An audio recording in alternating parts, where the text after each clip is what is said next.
अस्सलाम वालेकुम। उम्मीद है आप सब लोग ठीक ठाक होंगे। तो भाई welcome to my channel, welcome to another vlog.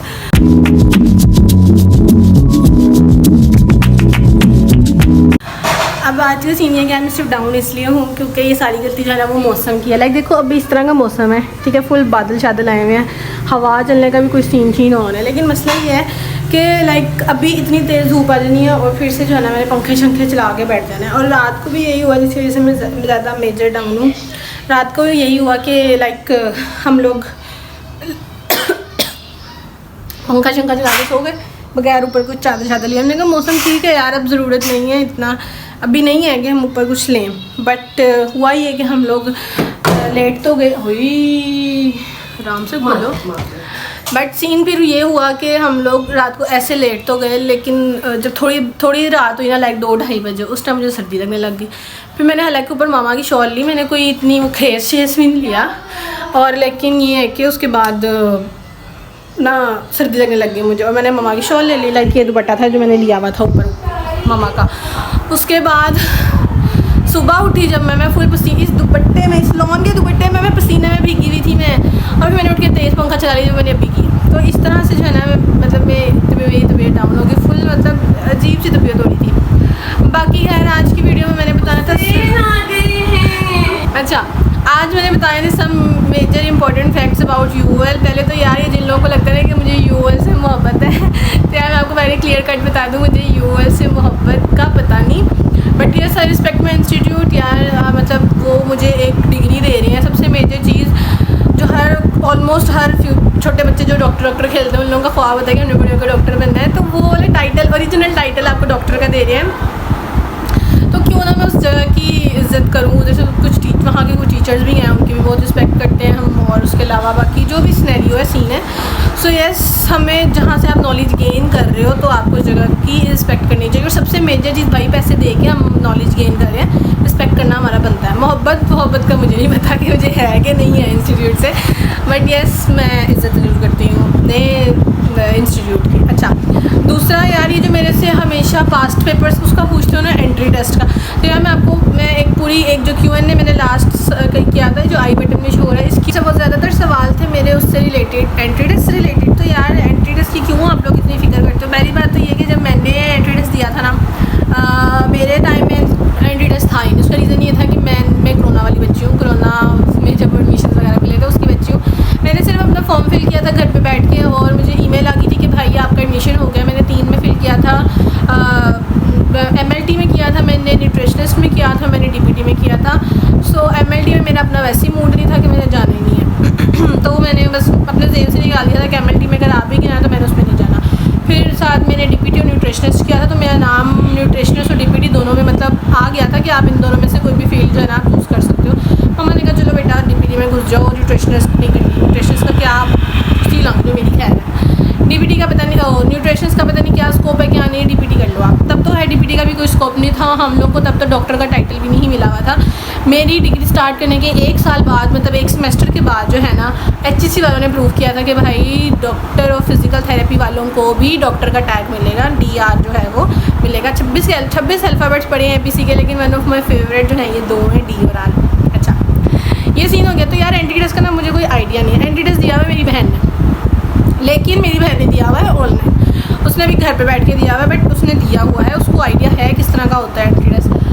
तो मैं आपको उससे एक दफ़ा कंफर्म कर देती हूँ कि एंट्री टेस्ट जो है वो किस तरह का होता है, उसमें सवाल वगैरह का क्या सीन है और बाकी किस तरह से होता है। हाँ तो यार एंट्री टेस्ट का क्या सीन है? कुछ भी नहीं, बस वो आते हैं सवाल। कौन से सवाल? मैंने तो ICS के थ्रू दिया है। तुमने तो BSc, इसने BScs में क्योंकि जाना था, तो इसने सवाल, इसके सब्जेक्ट्स क्या देते थे? फिजिक्स, मैथ और इंग्लिश। फिजिक्स, मैथ और इंग्लिश। कंप्यूटर नहीं था? फिजिक्स, मैथ और इंग्लिश जिनका BScs में जिनका था उसके लिए ये थी। मेडिकल वालों के तो मुझे सब्जेक्ट्स भी नहीं पता कौन कौन से होते हैं। बायोलॉजी कंफर्म होगा, इंग्लिश कंफर्म होगा, फिजिक्स होगा साथ उसके आपके। अच्छा, तो क्वेश्चंस किस तरह के थे? लाइक कुछ याद तो नहीं? बुक से कुछ नहीं आता, लॉजिकल रीजनिंग आती है। बुक फिजिक्स केमिस्ट्री की बुक से कुछ भी नहीं आता? बुक वाला कुछ नहीं आएगा। लाइक उसमें वही आ जाएगा कि अपना SHM क्या होता है, हाँ इस तरह की चीजें, एक्सेलरेशन इसकी फाइंड कर दो, हाँ, ये इस तरह स्पीड फाइंड कर दो, हाँ, ये 2-3 चीज़ें जो मेजर 9th में आप लोगों ने कहीं ना कहीं पढ़ी होती हैं। और उसमें मैथ्स में फाइंड एक्स कौन सी वाली एक्स फाइंड? ऐसे वैल्यूज वगैरह, पैरामीटर, ये हाँ पैरेललोग्राम वाली जो होती हैं, हाँ बस सारे लॉजिकल क्वेश्चन आता है, और इंग्लिश से ग्रामर ही आती होगी सारी। Grammar, punctuation. हाँ बस ठीक है, ये क्वेश्चंस आपके पढ़े होते हैं, मतलब आपको बुक वगैरह रट्टे लगाने की कोई ज़रूरत नहीं है कि आप बुक को पकड़ो और सारा दिन पढ़ते हो जैसे एमडी कैट वाले बच्चे करते हैं, हम जैसे बच्चे। तो बात करिए अगर आप फेल भी हो जाओ तब भी आप पास हो जाते हो। हाँ वैसे पास होने वाला सीन ये तो है कि ये भी पीजीसी वाला हिसाब है कि आपके कम नंबर हो तो आपको एडमिशन मिल जाता है, जितने मर्जी 300-400 नंबर आपको पीजीसी में एडमिशन मिल जाता है कॉलेज में। सेम एज इट इज़ अगर आप एंटी टेस्ट में फेल भी हो जाते हो ना, क्योंकि रिजल्ट आपको पता चलता ही नहीं है, कई दफ़ा चलता है कई दफ़ा नहीं पता चलता, फिर भी आपको नाम आ जाता है इंस्टीट्यूट में कि ठीक है भाई आके पढ़ लो। तो इस तरह का सीन होता है। हाँ पास ही पास हो भाई आप। तो एंटी टेस्ट की टेंशन लेने की फ़िक्र करने की ज़रूरत नहीं है आपको जो है ना उसका रिज़ल्ट निकाल देते हैं, आपको एडमिशन मिल जाता है आराम से। बाकी जो मेजर चीज़ आ जाती है वो आ जाती है आपकी यूनिवर्सिटी के अंदर आके अपने जीपीए को मेंटेन करना, उसमें आपकी फ़ीस का हिसाब होता है। जीपीए ज़्यादा हो तो आपकी फ़ीस की परसेंटेज कम हो जाती है, जीपीए कम आए तो आपकी फ़ीस पूरी हो जाती है। ऐसा भी कोई सीन है यूनिवर्सिटी में, सीन कोई नहीं, मतलब सीन ऐसा है। अच्छा बाकी एक और क्वेश्चन था कि डीपीटी में एडमिशन लेना है, कुछ ऐसे करके एक सवाल था, क्या था वो सवाल, हाँ पास पेपर का उसमें भी पूछा हुआ था। तो भाई मेरे पास कोई पास पेपर नहीं है, मुझे नहीं पता पेपर में क्या होता है क्या नहीं, क्या आता है पेपर में, किस तरह से आता है, मुझे बातों का कोई आइडिया नहीं है। बल्कि एक इन्फ्लुएंसर जो मेरी मैम है जिनकी मैंने स्टोरी भी लगाई थी, उन्होंने कल परसों शायद एमएस का एंट्री टेस्ट हो रहा था यूनिवर्सिटी में, तो वो तो ऐसे ही हो रहा था जैसे एग्जामिनेशन हॉल में बच्चे बैठे होते हैं, उनके हाथ में पेपर्स पकड़ाए होते हैं कि बच्चों ये फिल कर दो। एंट्री टेस्ट ऐसे ही होता है। तो मिनिमम मतलब जो डेज होते हैं वो सैटरडे संडे को एंट्री टेस्ट आपके रखते हैं, कंडक्ट करवाते हैं। अच्छा बाकी एक सवाल था कि मेरा पर्सनल एक्सपीरियंस क्या है अपने मेडिकल या अपने रोटेशंस वगैरह या हॉस्पिटल्स के साथ। तो यार वो सीन ये है कि जब आप 5th सेमेस्टर में जाते हो ना, लाइक 3rd ईयर में जाते हो, तब आपकी रोटेशन स्टार्ट करवाई जाती हैं 1 2 3 4, हाँ 5th सेमेस्टर 3rd ईयर बनता है। जब आप उसमें जाते हो तो आपकी रोटेशन स्टार्ट करवाई जाती हैं। तो मैंने पहले जब मैं रोटेशंस पे थी, मैं थी मुल्तान चुंगी रोड पे सोशल सिक्योरिटी में, उसके बाद दूसरी रोटेशन में मैं कोट लखपत में थी, मुल्तान ये सीधे सोशल सिक्योरिटी का जो दूसरी उधर है कोट लखपत वाली साइड पे, वहाँ पे होती थी मैं। अब तीसरी दफ़ा मुझे नहीं पता, लेकिन सीन ये है कि हम लोग ना डिफरेंट हॉस्पिटल्स में डिवाइड हो जाते हैं। लाइक हमारे ही सेमेस्टर के दूसरे सेक्शन के बच्चे इधर वेलेंशिया में भी आते थे कुछ बच्चे, और कुछ जो है वो मंसूरा हॉस्पिटल में भी जाते थे, वो भी इधर वहादत रोड के पास ही है। सो ये डिफरेंट जो है ना वो कैटेगरीज़ में आपको डिफरेंट गवर्नमेंट हॉस्पिटल में आपको छुट देते हैं, ठीक है। अब वहाँ पे डिपेंड करता है टीचर्स पे कि वो आपको किस तरह से पढ़ा रहे हैं। अब मंसूरा वाले जो थे उनके पास इतने भर के नोट्स थे, नर्व्स के मसल्स, इतना कुछ, मतलब ऐसा लगता था एनाटमी दोबारा वो रिवाइज कर रहे हैं अपनी, इतने अच्छे से पढ़ाया हुआ था, उनको नोट्स बनवाए हुए थे बाकायदा। और जो हम लोगों ने पढ़ा था, हम लोगों को मतलब लोगों के ऊपर बता रहे थे कि आप लोगों ने इस तरह ये मसल है, ये इस तरह से, मतलब हम लोग नोट्स नहीं बनाते थे, हम लोग लिखते नहीं थे। हम लोगों के सामने एक पेशेंट पड़ा होता था, मतलब पेशेंट होता था हमारे सामने, और हम लोगों को होता था ठीक है इसका जो है वो ये वाला मसल, इसके सॉस मेजर में पेन है, इसके शैटिका नर्व में पेन है, एक्सेट्रा इस तरह से जो है ना हम लोगों को ये पता था। अच्छा ये चीज़ हो गई। अब दूसरा ओवरऑल मैं अगर आपको बताऊं तो मेरा एक्सपीरियंस ठीक है ये मेडिकल के हिसाब से भी, हॉस्पिटल्स के हिसाब से भी। सो बाकी जो ज़्यादा डिपेंड करता है वो हॉस्पिटल वालों पे डिपेंड करता है कि वो आपको किस तरह से ट्रीट कर रहे हैं। अच्छा दूसरा था जी के टाइम टेबल यूएल का टाइम टेबल ऑफिशियल कोई टाइम टेबल नहीं है हमारा, ठीक है। हर डिग्री के ना कोई 3 से 4 से 5 6 7 8 सेक्शंस बनते हैं। जैसे अब हम लोगों के फर्स्ट सेमेस्टर से 3 सेक्शन है, A B और C, लेकिन मेरी सिस्टर के फर्स्ट सेमेस्टर में बने थे S तक शायद। तैयबा तेरे कितने बने थे सेक्शंस वाला? N तक बने थे इसके फर्स्ट सेमेस्टर में, ठीक है। और फिर उसके बाद अब जब ये मतलब बंदी 5th सेमेस्टर में जा रही है ये, तो अब जनाब इसके जो सेक्शंस हैं कितने 4-5 रह गए हैं। ABC में N तक थे इसके पहले, और बाद में अब जो है ये इसके सेक्शंस रह गए हैं H तक सिर्फ, ठीक है। आप खुद हिसाब लगा लो। तो बस ये होता है कि हर सेक्शन का ना डिफरेंट टाइम टेबल होता है, डिफरेंट होता है, किसी का सेम नहीं होता। लाइक जो आपको टीचर्स आपको एक सेक्शन को पढ़ा रही हैं, हो सकता है वो टीचर दूसरे सेक्शन को ना पढ़ा रही हो।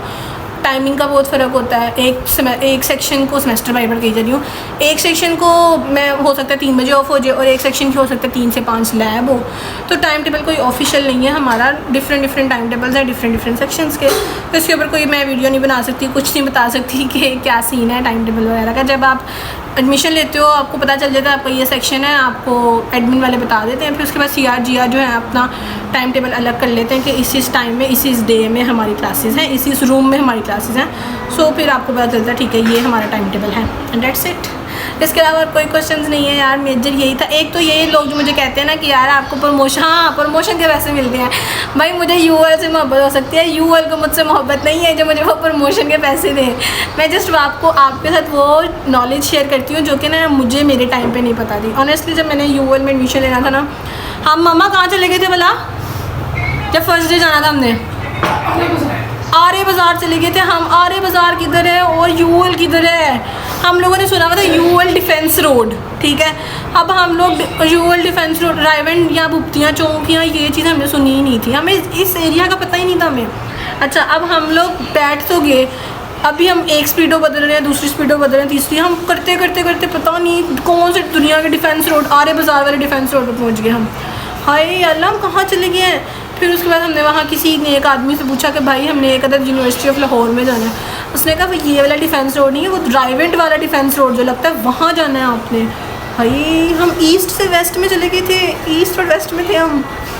फिर हम वहाँ से वापस आए अपने एरिया में। वहाँ आके हम अक्लमंदों ने देखा, मैंने और मम्मा ने, कि भाई रेलवे स्टेशन से सीधा अनारकली रेलवे स्टेशन, लक्ष्मी, इन जगहों से सीधा अली टाउन तक ऑरेंज ट्रेन आती थी। ऑरेंज ट्रेन अली टाउन से आगे थोड़ा सा फासला है हमारी यूनिवर्सिटी का, आधे पौने घंटे का फासला है। इतना सीधा सीधा रास्ता था और हम कहाँ आर्य बाज़ार चले गए थे। तो ये मैंने इसलिए, और अब यूनिवर्सिटी के अंदर आके जितनी चीज़ें मुझे पता चली हैं वो मैं सारी बता देती हूँ ताकि एटलीस्ट अब कोई और बेचारा इतना खुआर ना हो आके। सो बस आज के लिए इतना ही था। अब हम मिलेंगे नेक्स्ट वीडियो में। तो जो भी क्वेश्चन है यहाँ मुझे इंस्टाग्राम पे डीएम कर दिया करो। ऐसे कमेंट सेक्शन में पूछते हो ना तो मैं कमेंट सेक्शन में मुझे समझ ही नहीं आती किसको कितना किस तरह रिप्लाई करना है। सो इंस्टाग्राम पे मुझे डीएम कर दिया करो, मैं रिप्लाई दे देती हूँ। इतना कोई एरोगेंट नहीं होगी मैं, मैं रिप्लाई नहीं देती मैं। तो उसके बाद बाकी हम मिलेंगे नेक्स्ट वीडियो में। तब तक के लिए आपने बस ये करना है, जैसे मेरी वीडियोस देख रहे हो देखते रहो, और मुझे इंस्टाग्राम पे भी फॉलो कर लो, और मेरे अगर आपने सब्सक्राइब बटन नहीं दबाया हुआ तो सब्सक्राइब बटन को भी दबा दो। And that's it. अल्लाह हाफ़िज़।